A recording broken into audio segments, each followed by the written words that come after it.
Olá, caríssimos. Olha, nós aqui na última aula sim, porque a aula 6 é a avaliação e vai ser uma avaliação bem simples, também de múltipla escolha. E com muito prazer que nós chegamos a esta quinta aula, em que nós vamos tratar sobre fontes, sobre o uso de fontes do historiador, mais especificamente na minha pesquisa com jesuítas e indígenas aqui na região do que é hoje Amapá e Guiana Francesa, focando na questão do Oiapoque, portanto nas missões francesas, tá bom? Eu estou tentando ser menos técnico, usando uma linguagem mais, vamos dizer assim, didática. Eu sei que tem muitos que estão fazendo que não são do campo da história, então isso não me permite utilizar determinadas linguagens, determinados conceitos, mas eu espero que você entenda, mas também não vou ser tão superficial. Vou fazer um vídeo rápido e não vai ter texto desse vídeo. Eu vou dar algumas indicações e há uma atividade a partir do que você vai aprender comigo agora. Então vamos lá para este encontro, para esta aula.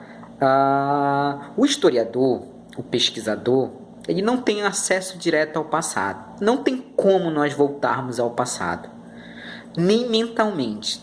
Nós precisamos de vestígios, de indícios, de sinais, ou comumente chamamos de fontes, de documentos que vão nos ajudar a refletir sobre as experiências pretéritas, ou seja, sobre o passado, sobre o que ocorreu. Nós não contamos, nós não explicamos, nós não compreendemos o passado tal como ele aconteceu. Nós fazemos interpretações, mas são interpretações seguras e interpretações e explicações coerentes, fundamentadas em teorias, métodos e fontes. O que eu vou tratar com vocês agora são sobre essas fontes, esses documentos, esses materiais, tá? Que muitas vezes fragmentados, não é um material que está ali bonitinho, que você vai só pegar e analisar, você tem que reunir determinados materiais, várias fontes, que podem ser documentos escritos, pode ser imagens. A período colonial não é possível, mas para os tempos mais recentes, a memória, entrevistar pessoas, enfim, são esses materiais, estes documentos ou fontes que nos dão o acesso às experiências do passado. Portanto, o conhecimento histórico, por natureza, ele tem essas limitações. Nós não podemos fazer experiências num laboratório para saber como é que foi o passado. Então, nós temos acesso às experiências que eu me referi através dos mais diversos tipos de documentos. No nosso caso aqui, são cartas. Para a região do Oiapoque, são pouquíssimos documentos, tá?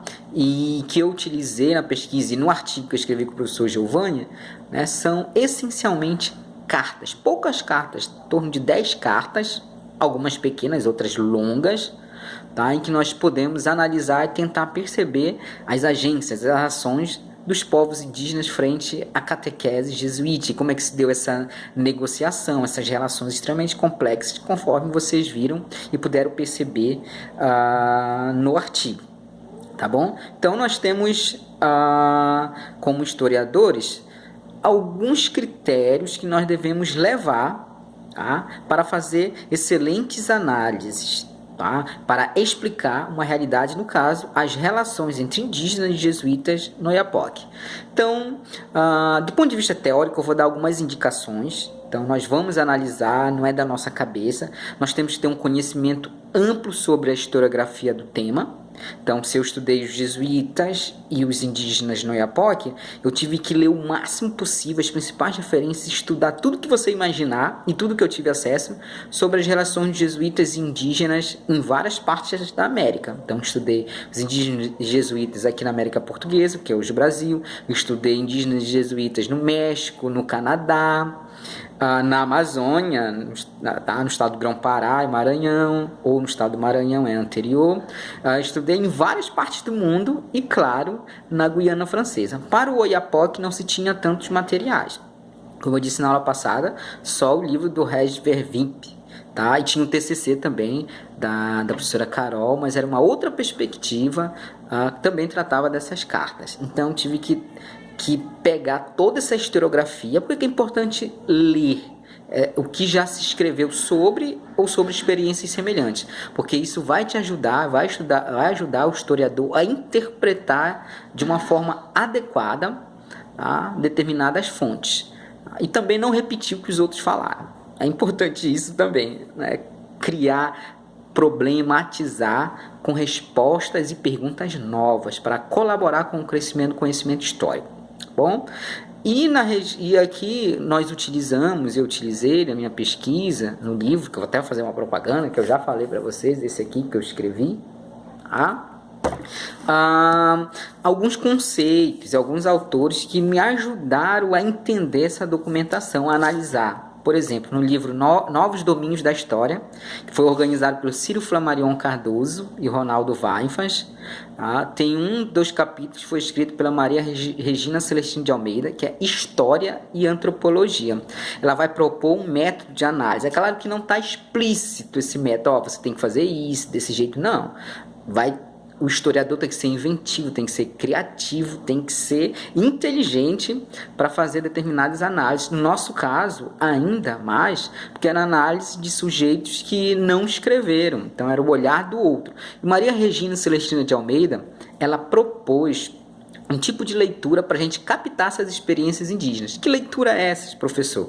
Ela chama de leitura nas entrelinhas, ou leitura histórico-antropológica. Então, nesse capítulo dela, História e Antropologia, ela é professora da Universidade Federal Fluminense, da UF, ela orienta que nós devemos, pesquisadores, historiadores, quando analisar documentos para captar as experiências indígenas, fazer essa leitura, como eu disse, nas entrelinhas, é perceber o não dito, inclusive, perceber aquilo que foi silenciado, invisibilizado. Então, nós devemos fazer esse tipo de leitura, tá, para poder perceber. Então, é o esforço, porque na maioria das fontes, a ação dos indígenas não está explícita, ela está implícita, e vai do historiador ser capaz, a partir de conceitos, a partir dessa leitura histórico-antropológica e leitura nas entrelinhas, aquilo mais ou menos que o Carlos Ginzburg, que é um historiador italiano,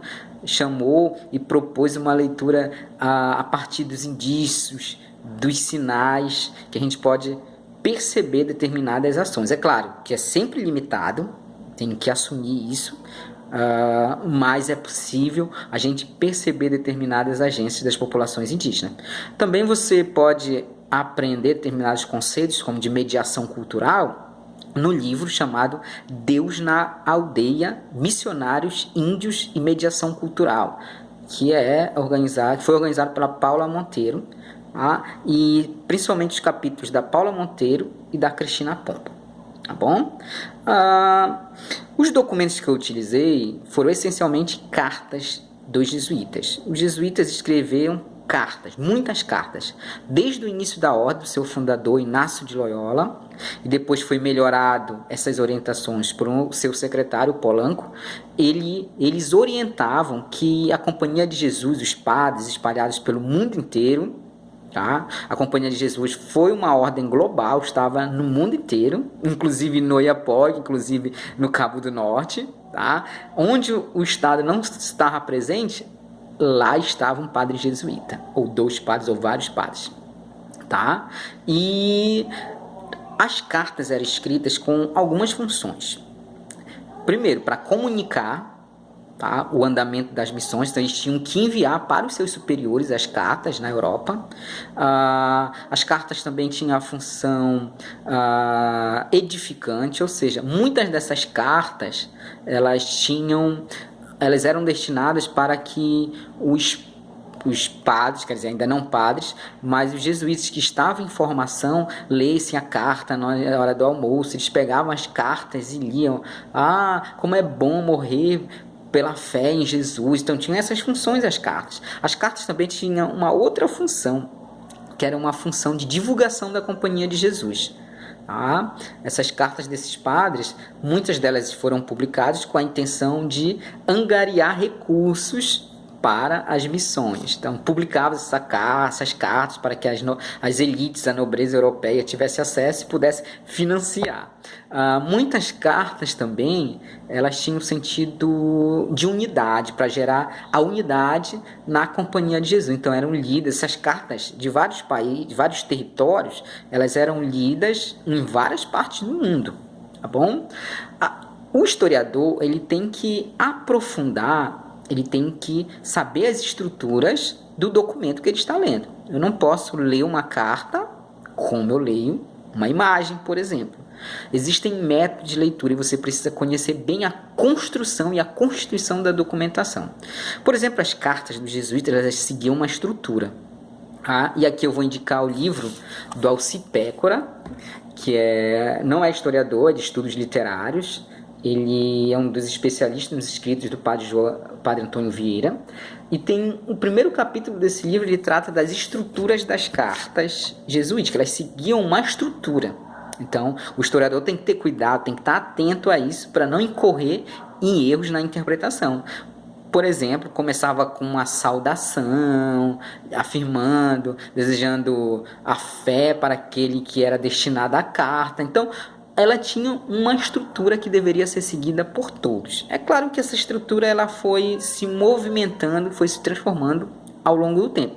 Mas o historiador tem que estar atento a isso, tá bom? Outra questão é que você não pode pegar um documento, por exemplo, como essas cartas, e tomar como uma verdade absoluta. Porque na maioria das cartas dos jesuítas, eles queriam promover a imagem da Companhia de Jesus. Tá bom? Então, o historiador tem que ter cuidado com isso. Tem que analisar de forma crítica. E tem que usar outros documentos, outros possíveis. Claro que no do Oiapoque, como disse, são poucos. Vou dar um exemplo.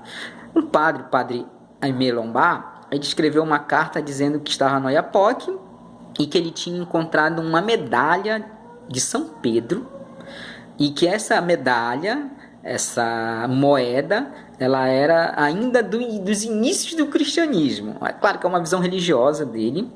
Então, eu encontrei um documento, o do Arthur, ele dizia que, é um cronista, inclusive, que, na verdade, que viveu no mesmo período desse padre que eu acabei de citar, ele dizendo que essa medalha, na verdade, estava ali presente desde o século XVII, não era nada do início do cristianismo, e era uma medalha holandesa, porque ali na região do Oiapoque, no século XVII, foi construído um forte holandês. Então, olha só, você tem que utilizar as várias documentações, as várias fontes, que é para contrapor aquilo que é dito. Por exemplo, esse mesmo padre Lombard, uma das cartas dele diz que ele encontrou um povo indígena pela região do Oiapoque.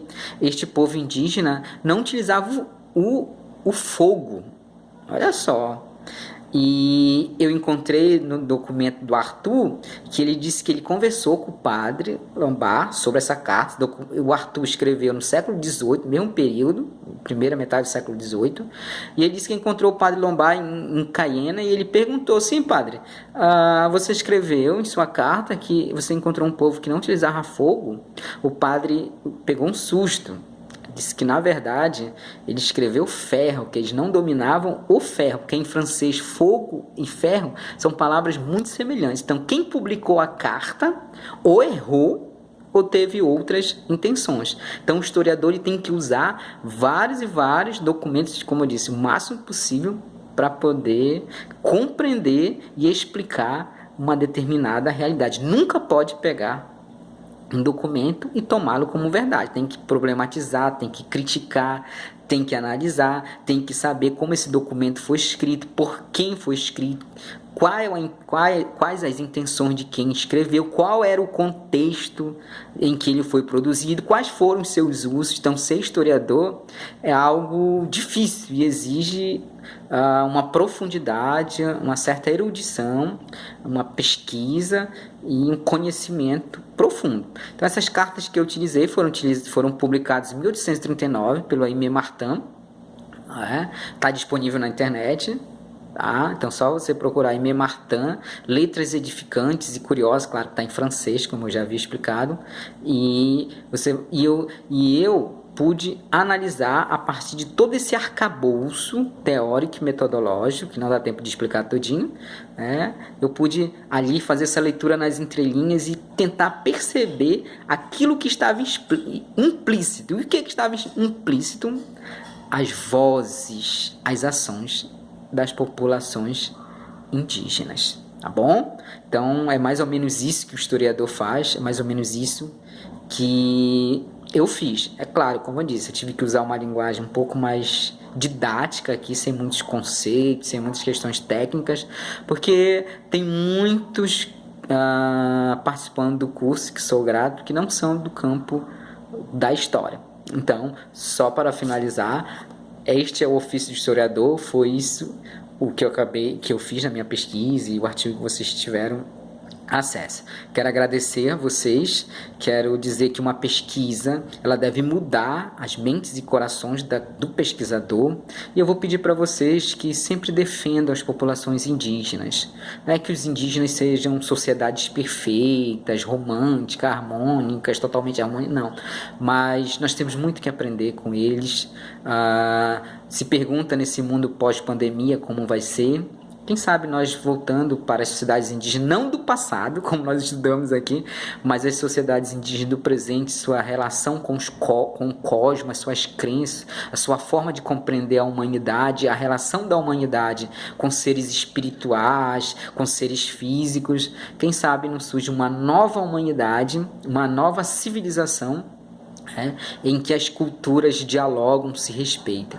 Tá? Então, essa pesquisa mudou a minha vida, a minha visão sobre as populações indígenas e, é claro, a minha energia, a minha força, a minha defesa e valorização dessas comunidades que tanto precisam ser valorizadas, respeitadas, e cabe a nós também, sobretudo professores. Eu sou professor de educação básica, eu sou substituto da universidade, ou seja, temporário. A minha função mesmo na educação básica, meninos e meninas, crianças e jovens, tentando tirar as formas de preconceito contra os indígenas, que é o nosso caso aqui, mas não só, contra a comunidade LGBT, contra negros, mas no nosso caso aqui, mais especificamente, contra as populações indígenas. Para finalizar, um livro maravilhoso, que é da Maria Regina Celestino de Almeida, este aqui, Metamorfoses Indígenas, que você vai ter uma noção sobre a história das populações indígenas no Rio de Janeiro e que pode ser ampliado para cá.